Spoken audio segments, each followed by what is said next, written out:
Follow nyo po yung page ni Rico Ford, ha? Ayan, sa Dagupan. Follow nyo na.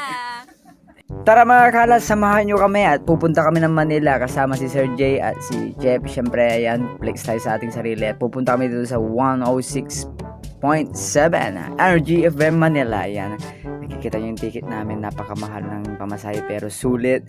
At dito na nga, dumating na nga kami sa T-Flex o N-Lex. Tama ba? So, ayun. Maya-maya ng onte ay kumain kami pero hindi ko na pinakita yung kinain namin. Ayun, nagsiad din kami para makababa pa ang aming biyahe. Si Sir J lumabas na. Maya-maya nakita ko na ang Philippine Arena. Napakaganda pala nito. Ang laki talaga nito. So please naman tayo kung fresh pa tayo for today's video dahil nandito na tayo sa Manila. Maya-maya nakita ko si Kuya naka Energy FM Manila siya. Ayan, shout out kay Kuya Chip at syempre yung kay Kuya. Dito na nga kami sa 106.7. Ayan, please naman kami dyan dahil kakarating na namin. Syempre pagpasok ko dito ako'y nagpa-shoutout sa mga DJ. Hi! Subscribe nyo naman si, or i-like si Sir Rico Ford. Ako si DJ Jimpa from 106.7 Energy FM. Hi! Follow nyo po yung page ni Rico Ford, ha? Ayan, sa Dagupan. Follow nyo na.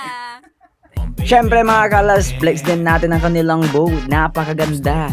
Nako, lalo na yung napopo doon. Charot. Kung bago ka pala sa YouTube channel, please subscribe ka na. Pindutin mo rin bell button para lagi updated sa mga videos ko. Masama sa